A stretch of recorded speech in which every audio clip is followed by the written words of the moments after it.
If you're an athlete, you know the greatest motivator of all is the fear of letting your teammates down. After all, a team is only as good as its weakest link. So you owe it to those wearing the same jersey as you to be your best every time you step on the field. That's why there's no vape in team. When you vape, you can expose your lungs to toxic chemicals that can damage your lungs. If you're a step behind, the team's a step behind. Brought to you by The Real Cost and the FDA. Then I learned this is the approach. I cannot go to a publisher and say, look, I have an idea, I can show you something here, and if you're interested, I work it out. Never, ever, never. What you need to do is you need to sit down and work it out to the perfectionism you can give it. You have the perfect game, and then it will be published. They say never meet your heroes, but in this case, they're wrong. How does the most prolific board game designer come up with and develop his next game? Reiner Knizia is a giant in board game design. His games dominate my collection, and all I need is his name on a box for me to buy a game. I learned his background and why he gravitated towards mathematics. I enjoyed learning how he decides which ideas to develop and which ideas to shelve. Stick around because he shares the story of when Richard Garfield showed him an early version of Magic the Gathering. The advice he gave Richard might surprise you. The opportunity to interview Reiner is a dream come true for me. Now, his audio isn't perfect, but you'll find the insights that he shares worth your time. It was very kind of him to come on, and he is very generous with his wisdom. Now, this episode, like all the content coming from the third floor, is made possible because of patrons. I want to welcome a couple of the newest members of our Patreon. Mary McCurtry, Roland Suljic, Restored Thought, Mato Automato, GM Scott, Stephen Palmer, Kenneth Kosharek, and Kyle Nyberg. Okay, sit back, relax, and enjoy my time with Reiner. Okay, you want to see if you can tell if they're lying to you? Go ahead and roll. Sorry, you missed by 3. Yeah, you think they're telling the truth. This is Sean. And this is Navi. And together we're a couple of Drakes, the creators of Court of Blades and Dead Bell. When we're not writing games, we're listening to Table Talk Talk. Don't try that again? When we're not writing games, we're listening to Tabletop Talk. Welcome to Tabletop Talk from Third Floor Wars. Your host, Craig Shipman. Howdy friends, Craig here. Today I'm talking with Reiner Knizia, the award-winning designer of over 700 board games. For me and many others, finding a game designed by Reiner makes it an instant buy for our collection. Some of my all-time favorite board games came from him, including Tigris and Euphrates, Through the Desert, and Lost Cities, and honestly, I could list about 50 other ones, to be perfectly honest with you. I was on BGG yesterday in preparation for this, and I got to be honest with you, Reiner, there was like 7 games that I own that I just didn't connect that they were your games, but it was like, oh, of course they are. It makes total sense. So Reiner, welcome to the third floor. Well, thank you for inviting me. Reiner, what I like to do is when I talk to creatives, I like to get a sense of their origin story, to get an idea of how we got to where you are today. So what I would love to do is that at some point, you and your life, and I would imagine it could be, in your younger years, you knew nothing about, board games. And I would love to get a sense of when was the first time board games became part of your life? Can we go back there? Yes, my story is a little bit different because as far as I can remember, board games have always been part of my life. Of course, it was the early, very well-known games of Monopoly. I was fascinated by these piles of money and I played as long as I can remember. I grew up in a small town in southern Bavaria, and the only shop that sold games was the barber. And he had a reduced, that was at the times, and there was quite a reduced selection. And of course, my pocket money was quite restricted as well. But I have always played. Of course, you have to imagine that was the time pre-internet. That was the time pre-desktop publishing. So there wasn't much around. I mean, we started then to play by mail, and that was real mail, just days to get to the other side, and magazines for play by mail. So it wasn't so easy to get to the different games. And of course, there were larger cities around where I could go to the bigger shops. But I was maybe 6 years old, 7 years old. So it wasn't that I drive to the neighbor town. It was a very different world. And it was a step by step, almost the greed for capturing new games. Yes, right. Because there wasn't so much around, but they have always been there. So looking back at it as an adult now, Reiner, when you think about how much you enjoyed board games when you were young, do you have a sense of why that is? So why was somebody at that age with not a very limited access and supply, what was it that caught you and made you love them so much as a kid?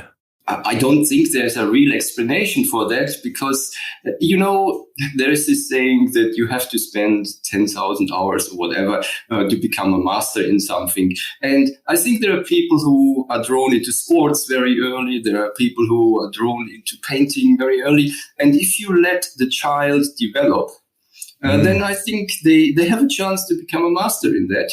And it's good that we are not all having the same favors, because otherwise we might all get game designers. What a terrible world is.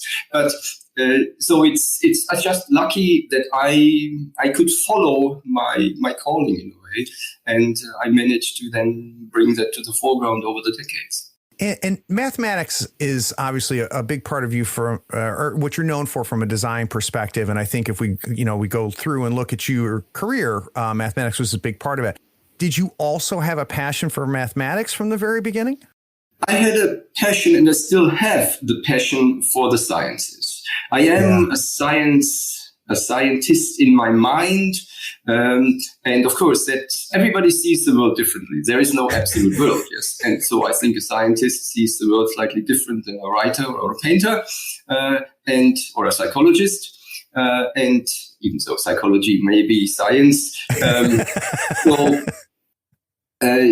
With this respect, these were my favorite subjects at school. My favorite subject actually was physics.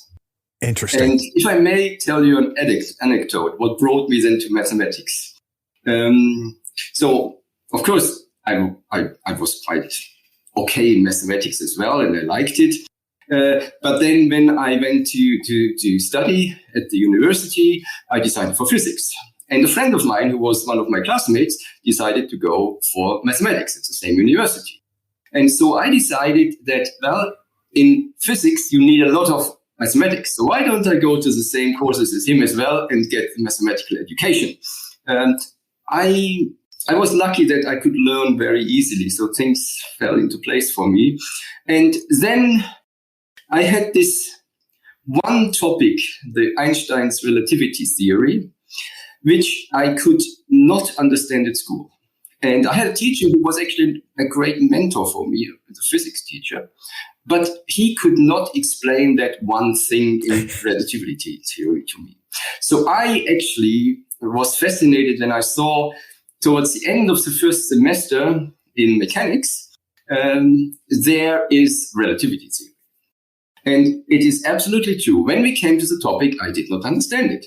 So I said, it's not a problem. I go to the tutor. And I talked with the tutor, and it took 10 minutes, and he was confused. So he said, okay, I can't do that. It's real. I see it really in front of my eyes. And so he says, no, let's go to the assistant and assistant professor. And let's sort this out. And it took about 20 minutes to confuse him. And they didn't want to, and it was a relatively small and very much, so to speak, personal university, which I loved very much, the personal relationships there. That's what you need in learning. And so we decided, let's go to the professor. And so I know we watched like little ducklings, one after the other, to the professor. He was indeed there. He invited us in, and we discussed the topic. And after half an hour, he was confused. But if you spend years on this problem and work yourself into it, you work yourself down these blind alleys, which are very well explained and very well reasoned. And so this was a great, great disappointment for me. And this was the cornerstone of me saying, no, I'm giving up physics. I will go for the exact part, and that is the mathematics. So I simply switched over to mathematics. In a way, physics wasn't quite as exact as I wanted it. So for a while, I called it the systematic sloppiness of not being completely exact when you do experimental physics, which is right. So I found I'm not the experimentalist. I'm more the theorist. So a long answer to this, but mathematics and physics has always been of interest for me. The sciences have always been of interest to me. And I think that, not that I'm aware of it, and not that I'm doing it intentionally, but of course that also probably comes out in my handwriting in games. Right. I'm sure would have a huge influence. So complete aside, as we're talking about this period in your life, Reiner, you're probably one of the few people in Germany that knows the town Skinny Atlas. It is one of the Finger Lakes and one of the just outside of Syracuse, which is I noted that you went to Syracuse University when I saw that. That's where I grew up, is in that small town. Right. So, Reiner, when you, there's a lot of people that played board games as a kid. There's a lot of people that had a passion for it. I'm one of them. What's different is I have never had a desire to create a game. There's enough games out there. I am satisfied being a player of a game, but that didn't appear to be the case for you. So I'm wondering if you have a sense of when that itch started to emerge, where you said, I think I want to make a game. Do you remember that? Yes. For different reasons I did that, because it goes back to my barber time, when there wasn't enough around and I had so much enthusiasm for certain themes, car racing, Formula One racing. And so I said, okay, I'll just do it myself. Yes. So I started modeling things, mathematics, all the interests coming together. And so I built my own games and I played merely to play them with my friends. Right. And never had the idea of publishing them. But I enjoyed that. And the games actually worked when you were nice to them. So when you were willing to play them properly and as they were intended, they were nice. Of course, you could break them easily, but that wasn't the purpose of these games. Yes, that's something else today. So again, I liked it. We played a lot of. I remember when we played in my teens, even early 20s, we played a lot of different games. Partially they were, of course, published games. Partially they were mine game. It was purely for the enjoyment of the play. But you ended up designing beyond the table, right? So just beyond creating games for your friends, creating games for, to fill a need due to a lack of supply for your voracious need for games. When did you first go, I think somebody other than my friend wants to play this? When did you first expose something you made beyond your circle? Yeah, the first attempt was actually in the play-by-mail environment, because play by mail, maybe I need to explain that to some of the younger listeners, is that you pick a game, usually a board game, and then you have one game master and everybody else thinks about their turn and then sends a letter with the turn. The game master takes all the turns, puts them into new board situation and sends out a magazine monthly. What a pain to take one turn a month or every fortnight. So you had to pick the right games. And just playing the standard board games was not possible. And what was so annoying is that one player then did not hand in their move. No move received. Yes, NMR was always that it didn't work. So I decided, well, why can't I create, because there is this big universe, why can't I create games which can be played by any number of players? So really open it up, open a marketplace, have something there, and then have something when you don't hand your move, it's only to your own disadvantage, but because there are so many players and the mechanism is robust, the others may have a laugh, but they certainly don't suffer. And so we had, for example, a Formula One motor racing game, and you could either concentrate on developing engines or chassis or tires. You could be an agent for the drivers. You could do very different things and specialize, and you can put and interact. And if you had good tires, you could sell them for good stuff. You could do more stuff. Or I had a political game. So I had lots of different games in this own magazine. And that was, in a way, where I reached more people. Interesting. But the interesting thing is also, then I went to Essen, the big game convention, for the first time. And at that time, I realized play-by-mail is not really my heart. So I then quickly found somebody that was during university times who wanted to take over the magazine. And the magazine ran actually for quite some decades afterwards. Then play by email and so on and so on. But I said I want to concentrate more on the board games. And I made some very ignorant, amateurish attempts and put some of my games into an envelope and sent them to Ravensburg, essentially. And I got a nice letter, turned me down because they weren't fit for publishing and they weren't presented in them. It was only, I know my answers are always very long, it was only when I actually finished university and went to a trainee program with a bank. So tax of money, I said, stacks of money, yes. So we are in the bank. And one of my stages in that trainee program was actually in Nuremberg, where the Nuremberg Toy Fair is to be good. Yeah. And it was, I have to say, my most boring stage of the trainee program because it was in the credit department. And it was actually the cellar. And it was dark. And the people, it's a spider web. And you had these big folders, which were the credit folders, and hundreds of pages, and nobody was interested in me. But I was actually able to join some of the credit meetings where people came in and wanted money from the bank. And what I learned then is when people came and said, look, if you gave me the money, I could work out a nice plan, and I think I could do something with it, could. These people never got the money. Right. When people came in and said, okay, this is the plan. I've done this and this and this. This is all already running. So all I need is the money. Give me the money and it's all there. These people got the money. And then I learned this is the approach. I cannot go to a publisher and say, look, I have an idea. I can show you something here. And if you're interested, I work it out. Never, ever, never. What you need to do is you need to sit down and work it out to the perfectionism you can give it. You have the perfect game, and then it will be published. And that was a big, big learning there. So out of this very boring 2 months in Nuremberg came one of my most important insights for life and for my success in game design. To present a game that's been baked, right? A game that was complete and could be shown. You have to invest first or sow out first before you can reap the harvest. Yes, it is what it is. Yes.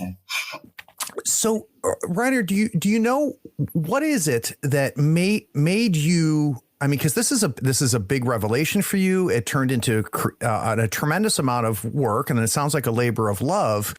But why? Do you know why? Why were you driven to say, I want to get a game published by a publisher? Do you have a sense of where that need comes from, or what it satisfies for you? I mean, it's quite clear when you are in the games and when you develop your own games and you see all these games around there, and I saw Alex Randolph and Sid Saxon, and I said, this would be, I mean, as people dream of writing their own book when they write stories.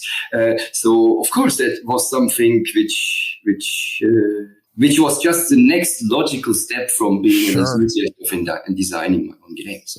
So, Reiner, and you were a big part of this, but you also were there as it was happening. I think back to 20 years ago where board games were, especially here in the States. You in Europe were way ahead of us on the board game front. But what has happened in the last couple decades for board games is nothing short of a golden age and a revolution. And being somebody who was a part of that, and not only as a contributor, but as a witness, I would love to hear why you think this has happened. So what do you think has changed? I mean, we've got greater technology now, video games and everything, but somehow in the last decade or so, we have gravitated back to the table. And I'd love to hear your thoughts on why you think that is. Well, if I go back a little bit longer, then I think globalization and the communication media, but also the possibilities in production and transporting and serving global markets did a lot to a first interchange. Because initially, when I traveled to the US and looked at the games, they were much more theme-driven. I mean, Dungeons and Dragons is a typical example where you essentially are happy to use the same mechanism, the same mechanics all over again, and the theme drives it. Whereas in Europe, if you use the same mechanism again, you were copying yourself, and it goes as far as I went to the US, I showed a game, I took it out, they said, "Oh, Egypt, we already have a game about Egypt. No, thank you." I take the same game, a few weeks later, show them to a German publisher. They say, "Oh, interesting, we already have a game about Egypt, but it doesn't matter. The theme, let us see the game first." Yes. Right. So the game was the mechanism there, the game was the theme on the other side. And I think that in these chimneys developed different universes of games. And then the interchange started. And I think Rio Grande games played a big part in that, in taking a lot of European games and bringing them to the US. And then other publishers followed. And suddenly, America saw this other type of games and saw these exciting, deeper, engaging mechanisms. And so it was just a new door opened, which I think then, with all the markets which were open, led to the enthusiasm for these games, which the European games are not bad. Yes, they're good. And the same thing with the American games. And if you look at collectible card games, then they came over, of course, in a later period, from America to Europe. But again, that was in a full sweep, because Richard Garfield just took the world by surprise after disregarding my recommendation to forget the game because it will never fly. Oh, no. I visited him in Seattle in his house, and he showed me the game, and I said, too complicated. It's no easy access. This is not going to fly. So isn't that funny? Always trust the experts, yes. Well, so that's a very interesting story, Reiner. I did not realize that. So you were wrong, right? Obviously, Magic the Gathering turned out to be a... Oh, yes, I'm frequently wrong. I have lots of erasers here, and they're always very small because I have to erase so much things I write down. I only write in pencil, as you can see. The poor listeners can't, yes. Well, but looking back, did you miss something about it, or did you misjudge the market when you look back at what you saw? Do you have a sense of why you didn't see what Richard did, and obviously ended up having huge success? I'd be curious if you've looked back at that take you had. Clearly, I was right. Richard was just very lucky, and then no, it's not true. There are so many different views how to look at a game. And for me, in my scientific mind, I like simple rules. I like principles where you can essentially intuitively base yourself on, okay, these are the rules and this is my role. And if I'm a pharaoh, I know what I do as a pharaoh. So I'm somebody as a scientist who reduces redundancy and brings it down to some point. Whereas storytellers do the opposite. Yes, they create lots of redundancy.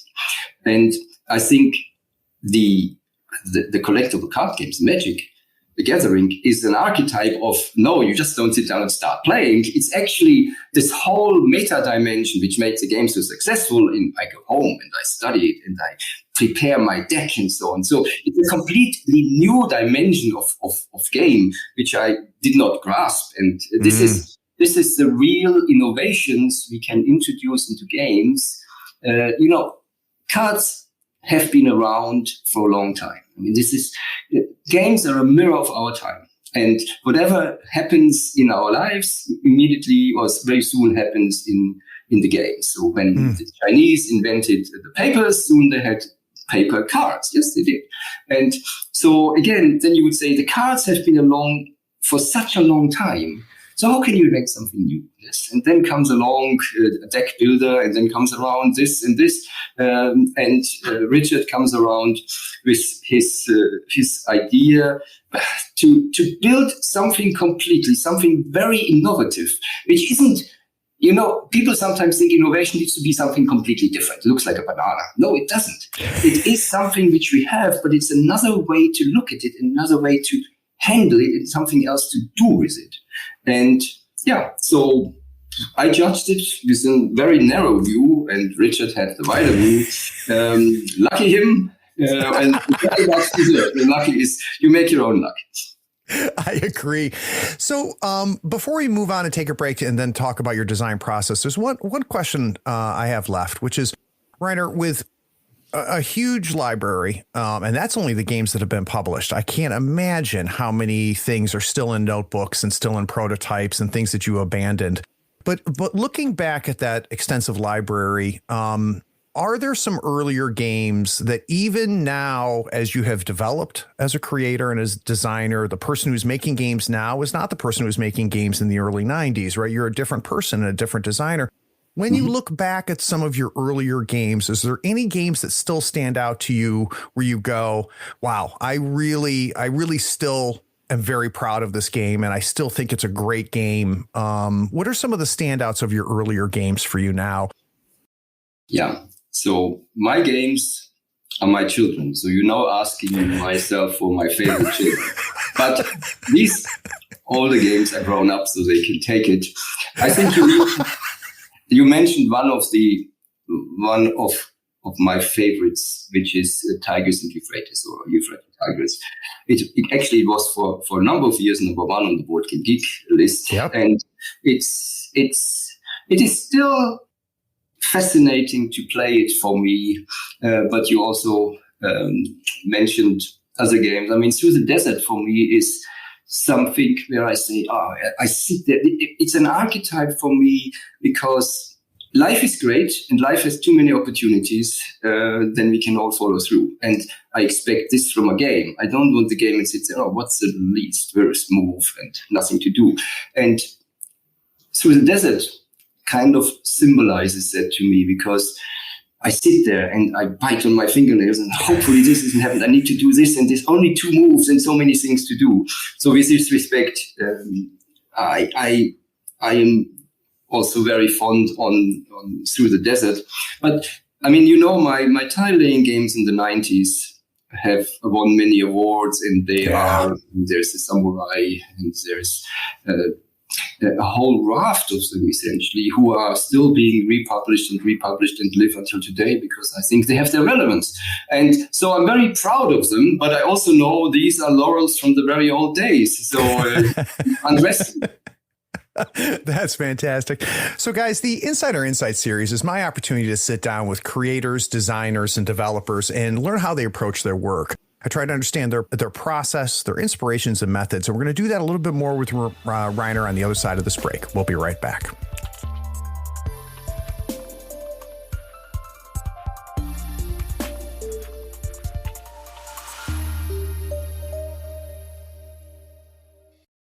TIAA is on a mission. Why?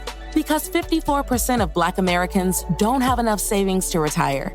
So in collaboration with big-name artists like Wyclef Jean, TIAA released Paper Right, new music inspiring a new financial future.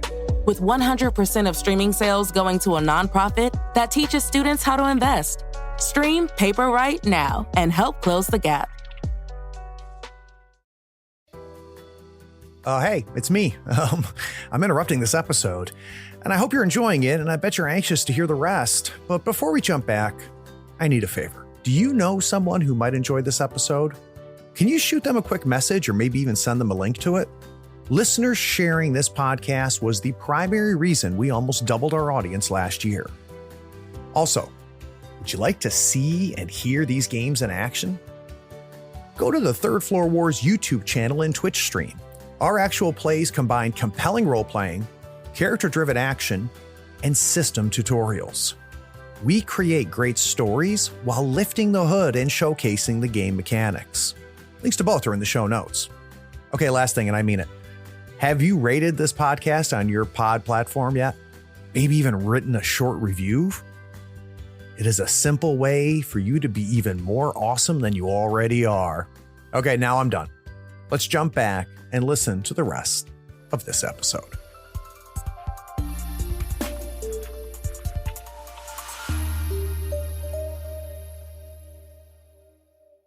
So, Reiner, one of the things that I like to do on the podcast is, not just talk about what you make, but I like to try to get some insight for the audience on how you make it. And this is an awfully unfair question for me to ask you, right? Because, many times my guests have made 2 or 3 games. So I want to try to frame this in a way that we can have this discussion. And I'd like you to take the lead on that. Would it be easier to talk about the process, talking about a specific game, maybe a more recent game, versus talking just generically and theoretically? I think we can talk generically as well, because if people don't know the individual game, then it's harder to follow. Perfect. Yes. A game does not exist. Mm-hmm. And I would like to get a sense of where the first seed tends to pop up, right? So where's the first acorn that later becomes a game for you? I think it is usually quite hard to sit in front of a white empty sheet of paper or whatever, wherever you do that, and try to come up with the next brilliant idea. And that's not how my process really works, because I, of course, always work on a number of different games, and we develop them, we discuss them, we test them. Of course, you need a lot of playtesters. We'll probably come to this later. And the process of doing some games always sparks off other ideas and say, this is another route, or this and so on. So for me, it is never the empty sheet of paper. For me, it is more, the curse of the ideas, because there are so many, but it's also good, because I said life is great because there's so many things to do, and you have to pick the right ones. And the curse of these many ideas also gives me the ability to select what I then think is the most promising. So, what makes it promising for you, Reiner? How does that happen? Yeah. I think this is one of the advantages of experience, as we just discussed with Magic the Gathering. This is one of the experience to say, will this actually be publishable? Is this just another game? Just another game was publishable 20 years ago. But today, every publisher wants something outstanding. If you do a soccer game, people are fascinated. So people take soccer because they're fascinated by soccer. It's unsellable, essentially. People will prove me wrong, because soccer or football or whatever you would take is something which is fast moving, which is thrilling, engaging. And once you put it down onto an abstract board with some strategic moves, it just doesn't reflect it. So it is understanding what can actually be transformed, what can be sold. Will a publisher, sometimes it's a self-fulfilling prophecy. People said abstract games don't sell, and then came Locus and Ingenious, and suddenly everybody wanted an abstract game. So the experience helps to see what can be positioned by the publishers, with the publishers, but it is also the very, very strict and disciplined look.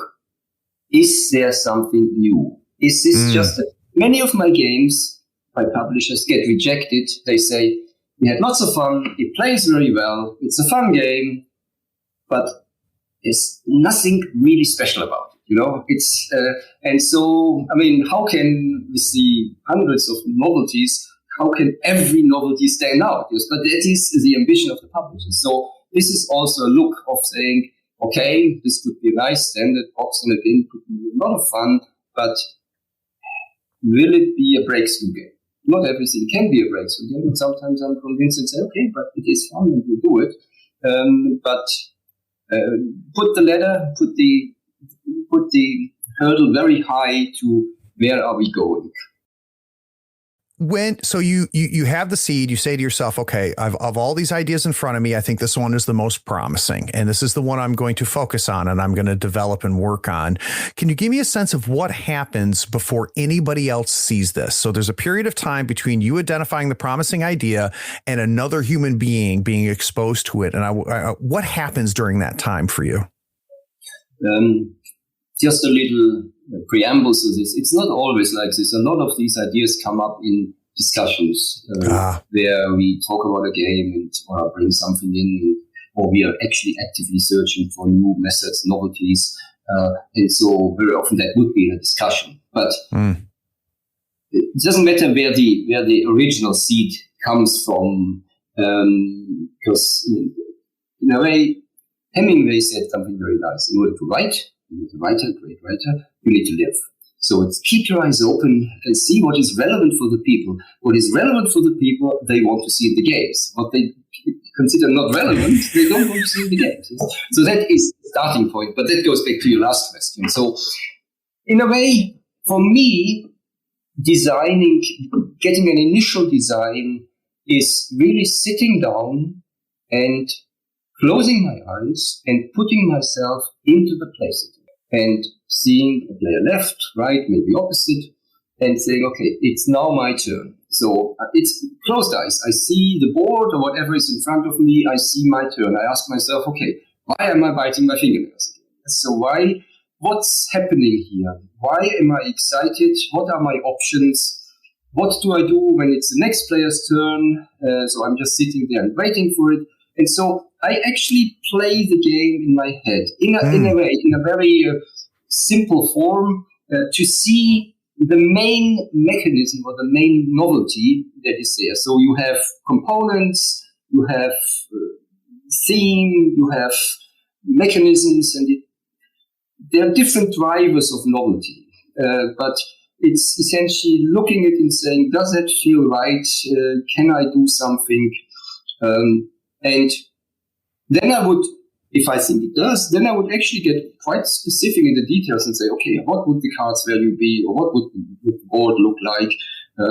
Open up the PC, and actually a lot of designing these days also happens when I just start building this thing. So I do the cards, I do the whatever it is to the board. Can I actually have such a board, such a topology? Can I have something like that?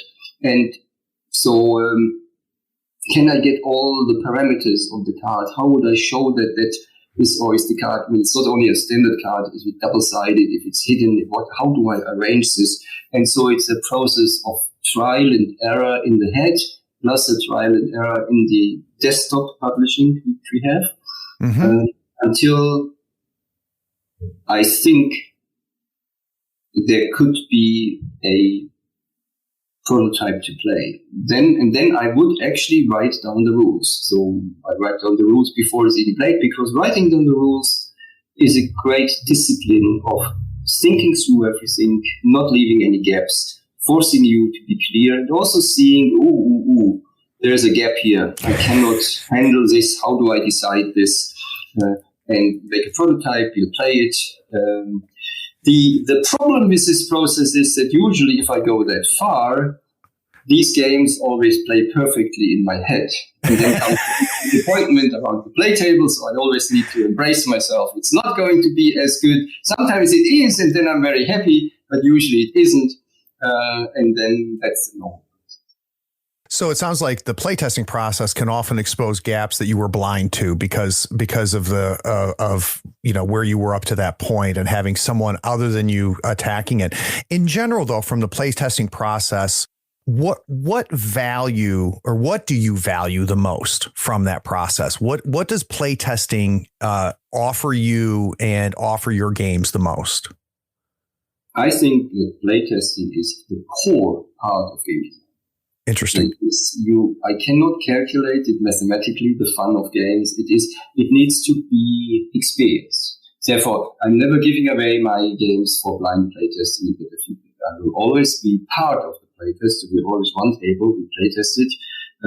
I know that I can make the game exciting when I play the clown, but I will be usually playing a more passive role and see how things develop, but I want to be part of it. And my best playtesters are those whom I continuously want to strangle, because they put the finger, they put the finger into the thing and say, no, this isn't, I don't like it, and this doesn't work, and I'm waiting too long, and this, and so on. And this is very important because, we're all in the entertainment business, but I'm not on the stage. I put the entertainment into boxes. And then people open the box, and then they expect entertainment to come out. I'm not there and say, oh, but you should do it differently. So that all needs to be done up front. This is, again, the thoroughly investing, testing, making a perfect game, and then getting it in front of the consumer. So this is a long process of testing. The initial tests, if it goes well, really shatter the game, and lots of things happen from one to the next. And then as we go further, there are only minute changes and little optimizations.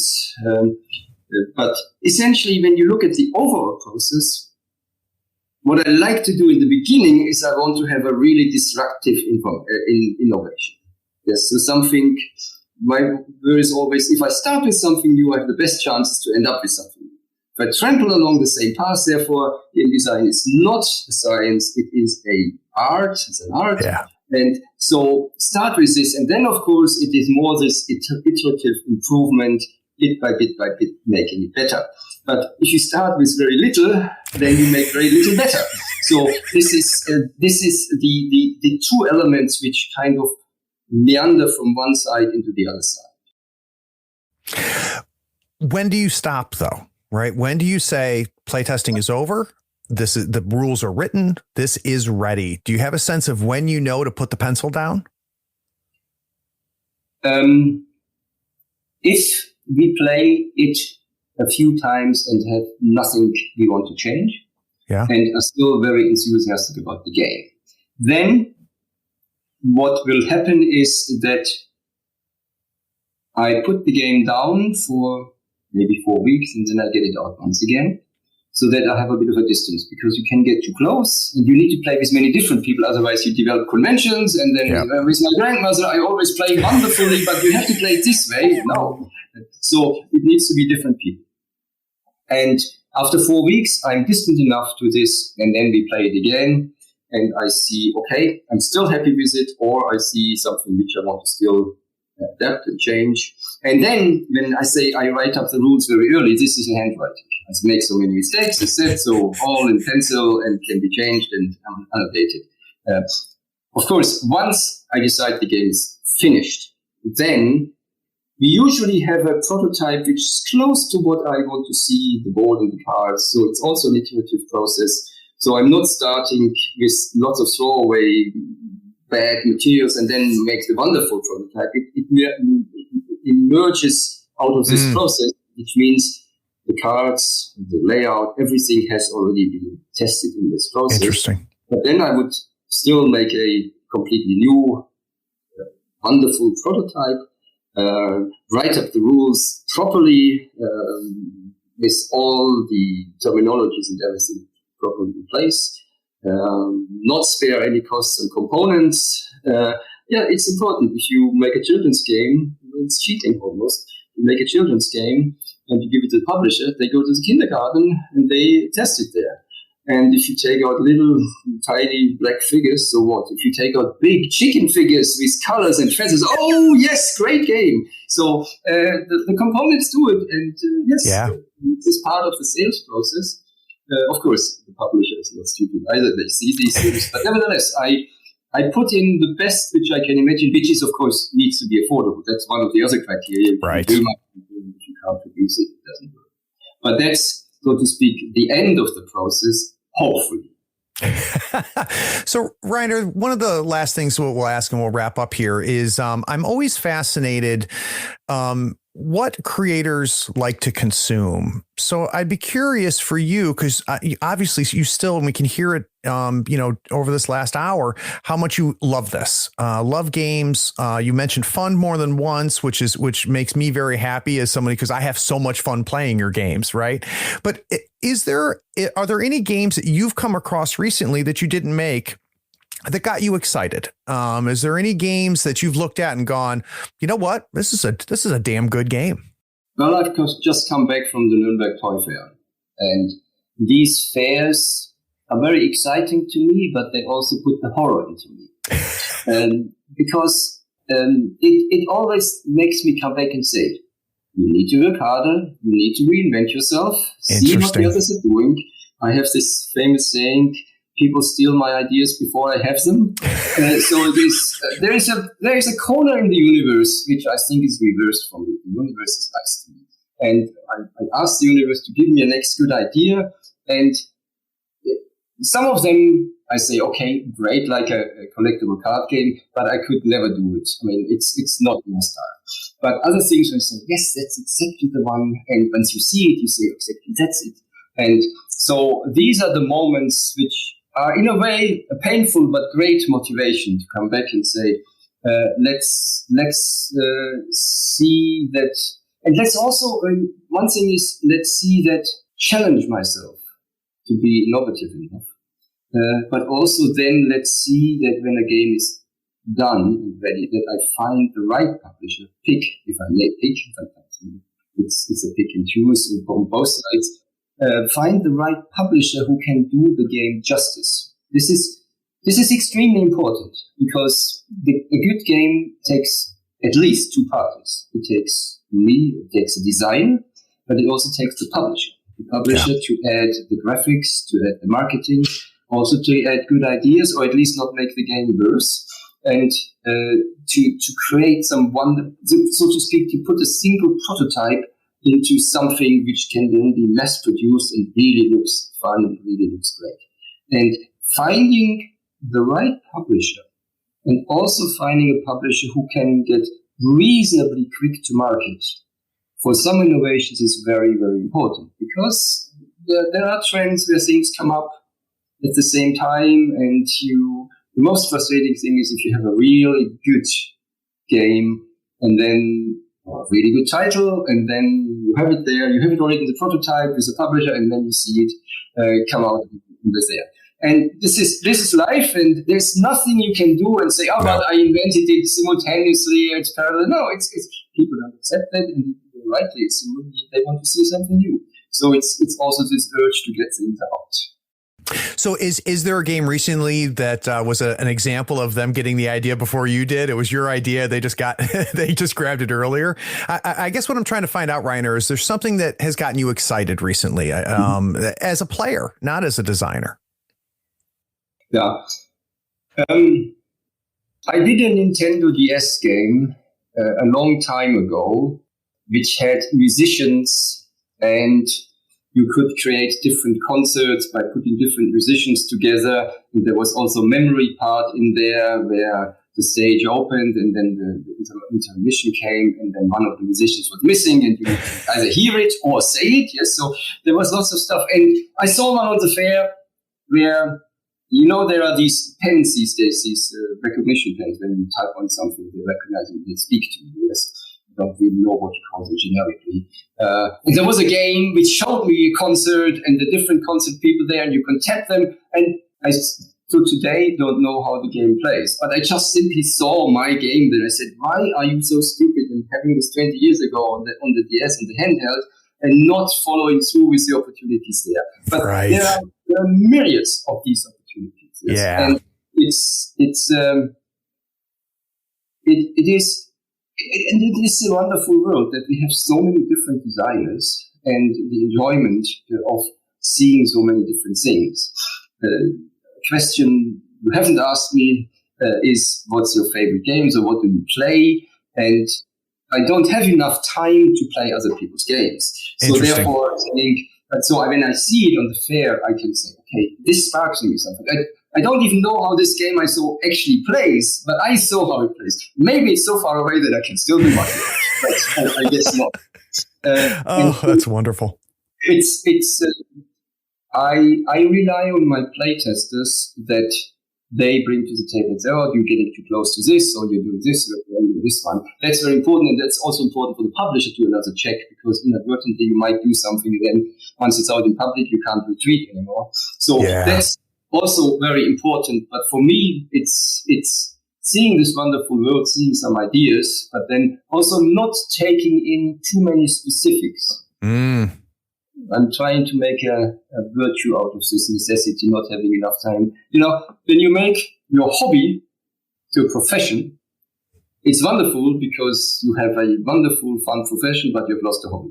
Yeah. And the hobby is just playing for fun. Yes? And that's when we play, we test, and it's a lot of fun, but the other side goes away. And so I'm trying not to get too close into the other people's games. Because I said, when I write down rules, I need to take lots of decisions. I need to say, how do I handle this and how do I handle that? And the brain is a funny thing. Once you know one solution, you can't think of another one. If you don't know, it's so easy to find one completely innovative one. Yes? Yeah. So, yes, we build on the shoulders of giants, but sometimes it's good not to know a shoulder and build your own. That's fantastic. Well, Reiner, there is a lot of things that you can do on a Thursday afternoon or a Thursday evening that doesn't involve talking on a silly podcast. So I really appreciate you taking the time. You're very well welcome. It was a very fun conversation. So thank you for being so patient with my long answers. Oh, like we said before we started, you're on the podcast for long answers. That's what we love the most here. And for those of you listening, you listen to this whole thing, and I appreciate you doing that as well. Take care.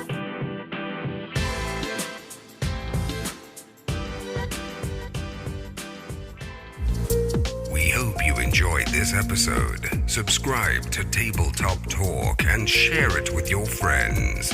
Check out our content on YouTube and Twitch. Follow us on Twitter and Facebook and stay updated on everything coming from Third Floor. All the links are in the show notes. Take care, floorheads.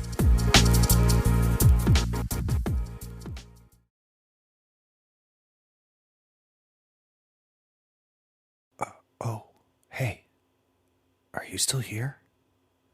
Wow. Well, the episode is over, but if you're bored, why not go to patreon.com and support the show for as little as $1 a month? Yeah, you can just scroll down and get the link. It's Patreon that makes this and all of our other content possible. Don't you want to join the other floorheads on the Patreon Discord? Anyway, thanks for sticking around. Take care. Bye.